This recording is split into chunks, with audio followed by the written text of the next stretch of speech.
Kaya parang awa nyo na, baka umulan. Bet ka ba? Kantsaw nila. Aits, bala kayo dyan. Kaelta. Bulong ni Maria. Uy sis, huwag kang mag-emote.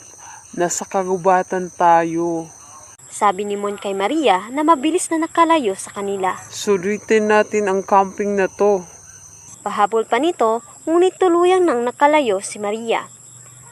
Makalipas ang ilang minuto, biglang nabahala si Maria nang mapagtanto niyang hindi na niya alam ang kanyang tinatahak na daan, kaya bumalik siya sa kinaroroonan ng kanyang mga kaibigan.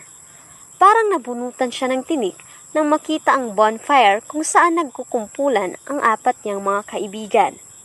Guys, lobat na mi. Kunin ko muna ang power bank ko. Paalam ni Mel. CR muna ako. Biglang singit ni May.